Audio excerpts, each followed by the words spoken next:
यहाँ the art of war पुस्तक के पहले 20 चैप्टर का सारांश दिया गया है, जिसे Hindi audio book channel audio book द्वारा प्रस्तुत किया गया है। ये सारांश बताता है कि कैसे बिना हथियार उठाए जीवन की हर लड़ाई को दिमाग से जीता जा सकता है।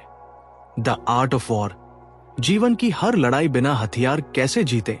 नमस्ते, ऑडियो बुक में आपका स्वागत है। आज हम सन त्जू की प्रसिद्ध पुस्तक द आर्ट ऑफ वॉर की गहन शिक्षाओं पर चर्चा करेंगे।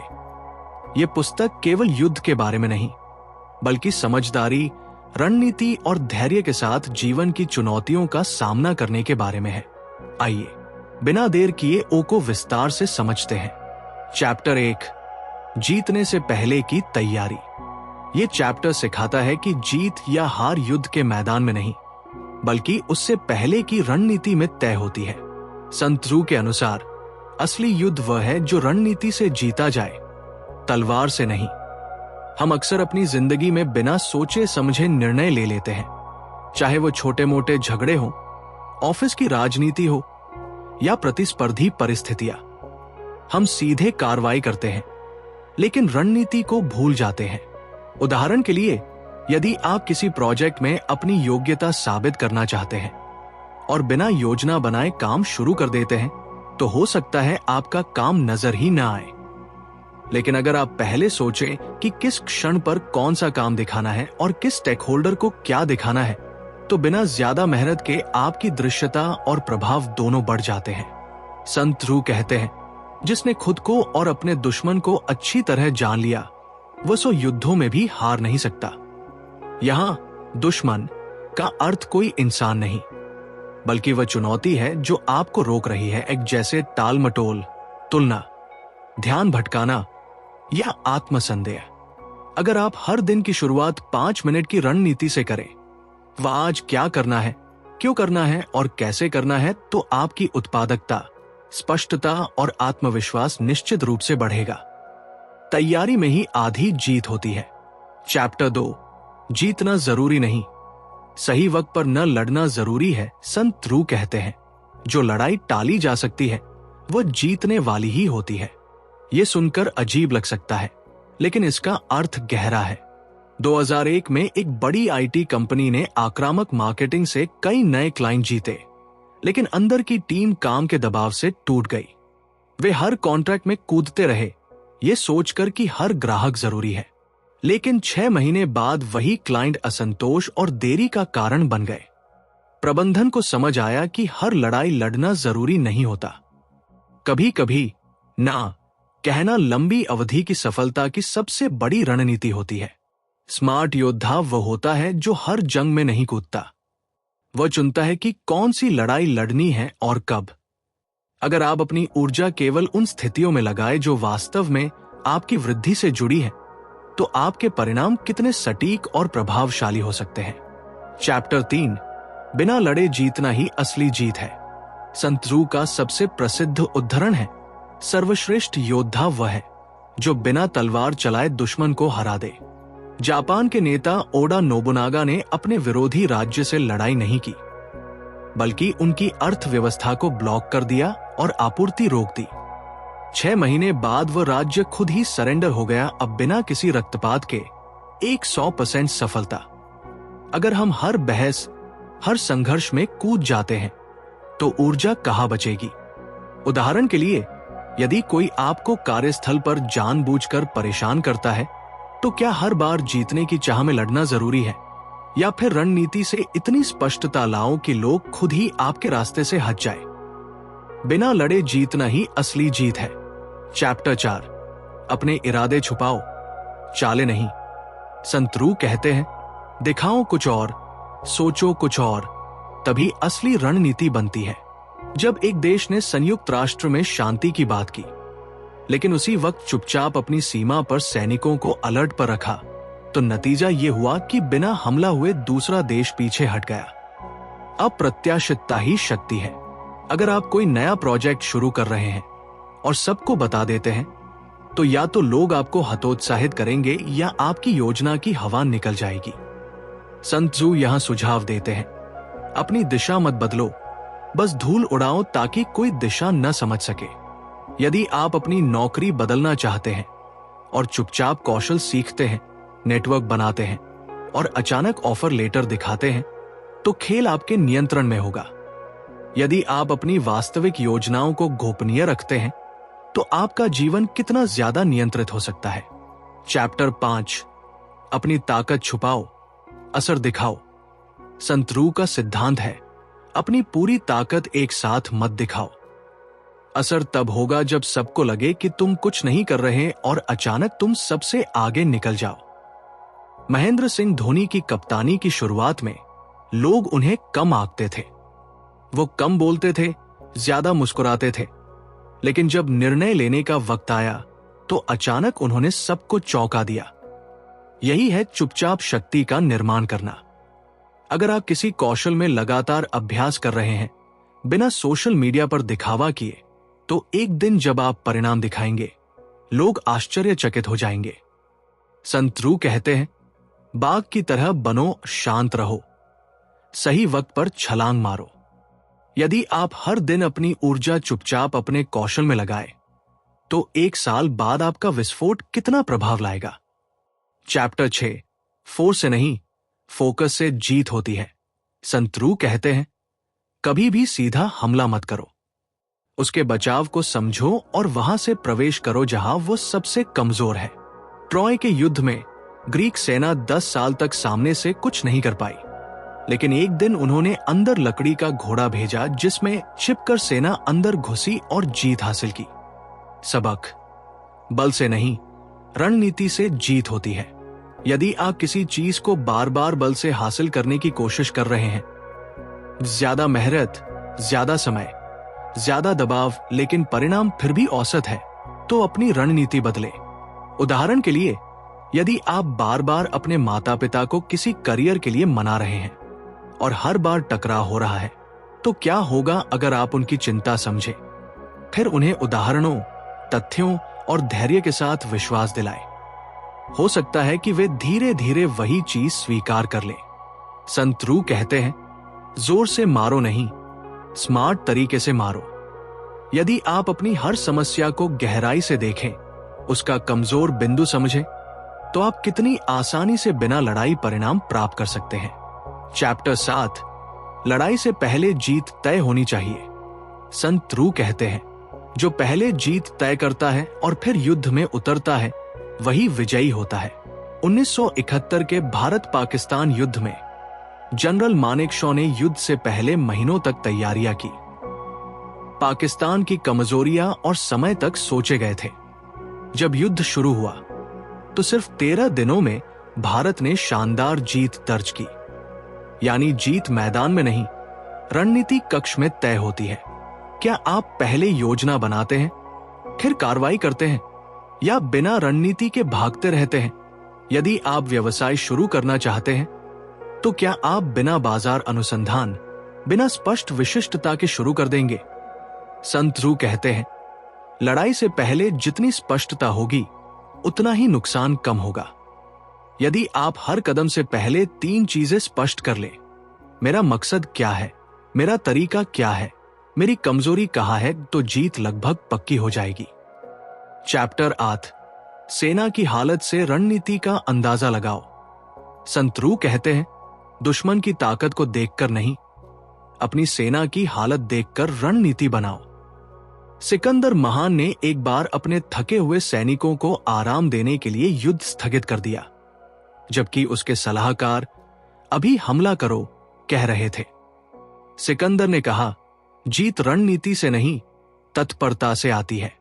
और जब सेना पूरी तरह ठीक हो गई, तब उन्होंने हमला किया और बिना ज्यादा नुकसान के जीत गए। कभी आप खुद थके, भ्रमित, अभिभूत होते हैं? पहले अपनी स्थिति को मजबूत करो, फिर मैदान में उतरो। क्या आपकी आंतरिक सेना यानी मन, भावनाएं, स्वास्थ्य तैयार है? चैप्टर 9, शांत दिमाग ही असली हथियार है। ब्रूस ली जब भी फाइट से पहले ध्यान करते थे, लोग हंसते थे, लेकिन फाइट में वही शांति उन्हें बिजली की तरह तेज प्रतिक्रिया देती थी। उनका मंत्र था, शांत दिमाग ही असली हथियार है। संत रू कहते हैं, शांत दिमाग ही असली हथियार है। यदि आप किसी से लड़ाई के बाद ईमेल लिखते हैं तो शायद उसमें ऐसे शब्द हों जो आपको पछतावा कराए, लेकिन यदि आप हर महत्वपूर्ण निर्णय से पहले सिर्फ 10 मिनट शांत बैठें तो आपका निर्णय कितना स्पष्ट हो जाएगा। चैप्टर 10, दुश्मन की भावनाओं से खेलो, हथियारों से नहीं। संत रू कहते हैं, अगर तुम दुश्मन को गुस्से में ला सको तो वह अपना संतुलन खो देगा। 2001 के भारत बनाम ऑस्ट्रेलिया क्रिकेट मैच में हरभजन सिंह ने लगातार स्लेजिंग से रिकी पोंटिंग को परेशान कर दिया। पोंटिंग गुस्से में शॉट खेलते रहे और जल्दी आउट हो गए। खेल मनोविज्ञान से जीता गया, बल्ले से नहीं। आपकी जिंदगी में ऐसे लोग हैं जो आपकी भावनाओं से खेलते हैं। क्या आप हर बार जाल में फंस जाते हैं? यदि कोई आपको बार बार उकसाता है और आप हर बार प्रतिक्रिया करते हैं तो जीत उसकी हुई, चाहे वो कुछ बोले या न बोले। संत रू कहते हैं, दूसरों के मूड को डिस्टर्ब करो लेकिन खुद हमेशा शांत रहो। यदि आप दूसरों के कार्यों को उनके पैटर्न को समझकर नियंत्रित करना सीख ले तो आपकी जीत निश्चित हो जाएगी। चैप्टर 11, समय और स्थान तय करते हैं जीत का रास्ता। संत रू कहते हैं, वो योद्धा हमेशा जीतता है जो युद्ध का मैदान खुद चुनता है। महाभारत के कुरुक्षेत्र युद्ध में पांडवों ने पूरी रणनीति स्थान और भूभाग के हिसाब से बनाई। हर हमला, हर बचाव जगह के हिसाब से अनुकूलित किया गया। परिणाम, कम सैनिक, अधिकतम प्रभाव। आपका युद्ध का मैदान क्या है? ऑफिस की राजनीति, करियर के निर्णय, रिश्ते। क्या आप वह लड़ाई वहां लड़ रहे हैं जहां आपको फायदा है? यदि आप अंतर्मुखी हैं तो क्या हर मीटिंग में माइक पकड़ना जरूरी है, या आप अपनी शक्ति एक अच्छी तरह से लिखे ईमेल या प्रस्तुति से दिखा सकते हैं? संत रू कहते हैं, अपनी ताकतों को पहचानो और वहां खेलो जहां आपका प्रभाव ज्यादा है। यदि आप हर बार सही समय और सही जगह चुन सके तो आपकी जीत लगभग निश्चित नहीं होगी। चैप्टर 12, यदि आप संसाधनों को मास्टर करना सीख ले। वियतनाम युद्ध में अमेरिकी सेना के पास कहीं ज्यादा सैनिक, हथियार और तकनीक थी, लेकिन वियतकांग के लड़ाकों ने स्थानीय भूभाग, सुरंगों और गुरिल्ला रणनीति से महाशक्ति को परेशान कर दिया। परिणाम, अमेरिका हार गया। सबक, ज्यादा संसाधन जीत नहीं दिलाते, ज्यादा समझदारी दिलाती है। आपके पास कितना समय है, कितना पैसा है, कितनी ऊर्जा है? क्या आप उसे सोच समझकर उपयोग करते हैं? यदि आपके पास कौशल सीखने के लिए केवल 2 घंटे हैं तो यादृच्छिक स्क्रॉल करने के बजाय एक ठोस सीखने की योजना से उन 2 घंटों का उपयोग करें। संत रू कहते हैं, जो कम में ज्यादा कर सकता है वो युद्ध भी जीतता है और सम्मान भी पाता है। यदि आप आज से अपने हर संसाधन, और चाहे वो समय हो या ध्यान का, उसे बुद्धिमानी से उपयोग करने लगे तो आपकी वृद्धि कितनी तेज हो जाएगी। चैप्टर 13, जीतने का मतलब हर बार लड़ना नहीं होता। संत रू कहते हैं, जो हर लड़ाई से बच जाता है वही सबसे ज्यादा युद्ध जीतता है। चाणक्य ने जब चंद्रगुप्त को सिंहासन तक पहुंचाने की योजना बनाई तो उन्होंने बहुत सारी लड़ाइयों को सीधे टाला, कभी गठबंधनों से, कभी कूटनीति से, कभी चतुराई से। उन्होंने सीधी लड़ाई के बजाय स्थितियों को नियंत्रित किया। सीधा युद्ध हमेशा सबसे अच्छा समाधान नहीं होता। क्या आप हर समस्या का सीधा जवाब देते हो? हर बार टकरा जाते हो? यदि किसी सहकर्मी से बार बार टकराव हो रहा है तो क्या हर बार बहस जरूरी है, या शायद एक बार संचार रणनीति बदलकर मुद्दा सुलझ सकता है? संत रू कहते हैं, वास्तविक शक्ति ये नहीं कि आप कितनी बार लड़े, बल्कि ये कि आप कितनी बार बिना लड़े जीत गए। चैप्टर 14, डर भी एक रणनीति है। संत रू कहते हैं, अपनी ताकत नहीं, अपनी छवि से डर पैदा करो। शीत युद्ध के दौरान अमेरिका और रूस सीधे नहीं लड़े, लेकिन दोनों ने अपनी सैन्य छवि और परमाणु ताकत का डर फैलाकर एक दूसरे को डराने की पूरी कोशिश की। युद्ध नहीं हुआ, लेकिन युद्ध का असर पूरी दुनिया ने महसूस किया। क्या आप हमेशा अपनी शक्ति दिखाते हो या अपनी छवि से पहले ही असर छोड़ते हो? एक नेता जो शांत रहता है लेकिन निर्णायक होता है, उसकी बात लोग ध्यान से सुनते हैं। क्योंकि उन्हें पता है कि वो व्यक्ति कार्रवाई कर सकता है। संत रू कहते हैं, जो बिना लड़े सामने वाले के दिमाग में डर बैठा दे वो असली विजेता है। चैप्टर 15, कमजोरियों को ढाल बनाओ, बोझ नहीं। संत रू कहते हैं, अगर तुम अपनी कमजोरी को जानते हो तो तुम्हारा दुश्मन तुम्हारा कुछ नहीं बिगाड़ सकता। डेविड और गोलियत की बाइबल कहानी में डेविड ताकतवर नहीं था, लेकिन उसे अपनी गति और लक्ष्य पर भरोसा था। उसने गोलियत की ताकत से नहीं, अपनी रणनीति से जीत हासिल की। क्या आप हर बार अपनी कमजोरियों को छुपाते हो या उनसे भागते हो, या फिर उन्हें समझकर अपने पक्ष में उपयोग करते हो? यदि आप शर्मीले हैं तो अपनी सुनने की क्षमता से लोगों का विश्वास जीत सकते हैं। शर्म आपकी कमजोरी नहीं, गहराई है। संत रू कहते हैं, जो अपनी कमजोरी को हथियार बना ले उसे कोई नहीं हरा सकता। चैप्टर 16, पीछे हटना हार नहीं होती। संत रू कहते हैं, जो योद्धा समझदारी से पीछे हटता है वो अगली लड़ाई जरूर जीतता है। जापान ने द्वितीय विश्व युद्ध के बाद अपनी सैन्य शक्ति से पीछे हटकर पूरी दुनिया में आर्थिक शक्ति बनना शुरू किया। वह पीछे हटा, लेकिन ढहा नहीं, बल्कि एक नए मोर्चे पर दुनिया को चुनौती दी। क्या आप कभी ऐसी स्थिति में थे जहां पीछे हटना अहंकार के कारण कठिन लगा? वास्तविकता यह है कि हर बार डटे रहना रणनीति नहीं होती। यदि कोई जहरीले रिश्ते या जहरीली नौकरी में फंसा है तो वहां से बाहर निकलना कायरता नहीं, बुद्धिमत्ता है। संत रू कहते हैं, समय पर लिया गया एक कदम पीछे आपको कई मील आगे पहुंचा सकता है। चैप्टर 17, वातावरण को पढ़ो फिर रणनीति बनाओ। संत रू कहते हैं, जिसने मौसम, जमीन और मूड को समझ लिया वो युद्ध जीत चुका है। 2016 के सर्जिकल स्ट्राइक में भारत ने वातावरण और भूभाग में महारत हासिल करके शानदार परिणाम प्राप्त किया। क्या आप अपने आसपास के माहौल को वास्तव में पढ़ते हो? यदि आप किसी बातचीत में जा रहे हैं तो क्या आपने सामने वाले की जरूरत, उनकी तात्कालिकता, उनकी मानसिकता को समझा? संत रू कहते हैं, कभी कभी लड़ाई लड़ने से पहले मौसम का हाल जानना जरूरी होता है। चैप्टर 18, योजना बनाओ लेकिन हालात के साथ बदलो।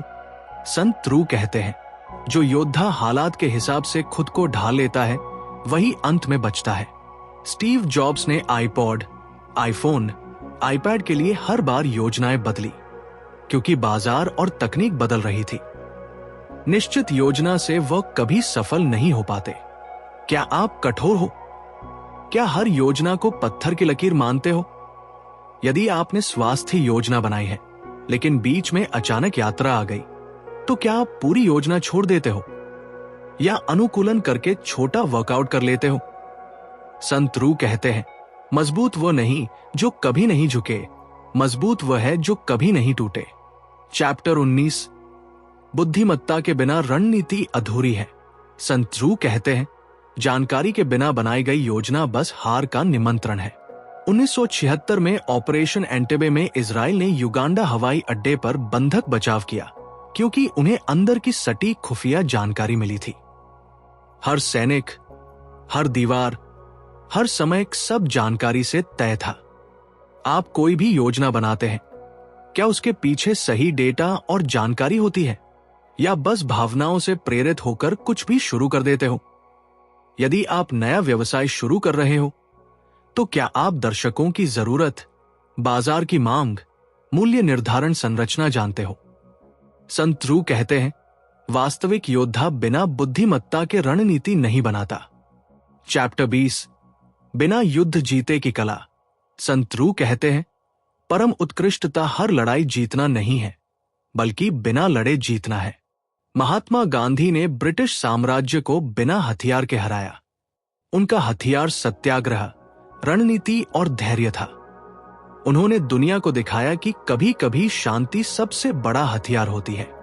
क्या आपकी जिंदगी की हर समस्या लड़कर ही सुलझानी जरूरी है या रणनीति, समय और बुद्धिमत्ता से भी काम हो सकता है? यदि आप किसी से नाराज हैं तो क्या बहस करना जरूरी है या एक शांतिपूर्ण संदेश से बात का अंत हो सकता है?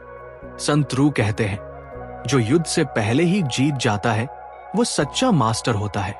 निष्कर्ष, द आर्ट ऑफ वॉर की सबसे बड़ी सीख यही है, शक्ति अकेले काफी नहीं होती, बुद्धिमत्ता और धैर्य के साथ इस्तेमाल की जाए तभी असली जीत मिलती है। आप अब जान चुके हैं कि कैसे बिना लड़े भी जीता जा सकता है, कैसे रणनीति, समय और मौन भी युद्ध के हथियार हो सकते हैं। अब कमेंट कीजिए, अब मैं बिना लड़े बुद्धिमत्ता से जीतूंगा। यदि आप सोच रहे हैं कि अब मुझे कार्रवाई करनी है, लेकिन शुरू कहां से करूं, तो अगली audio book do it today by Darius Foroux आपकी सोच बदल देगी। ये ऑडियो बुक आपको सिखाएगी कि कैसे टाल मटोल से निकलकर हर दिन प्रगति को अपनी जीवन शैली बनाना है। लिंक आई बटन और विवरण में दिया गया है, उसे जरूर सुनिए, क्योंकि रणनीति जानना एक बात है, उसे कार्रवाई में बदलना दूसरी बात है। धन्यवाद कि आपने ऑडियो बुक के इस सफर में साथ दिया। हमारे चैनल को सब्सक्राइब जरूर करें, क्योंकि अगली किताब आपकी जिंदगी की दिशा तय कर सकती है।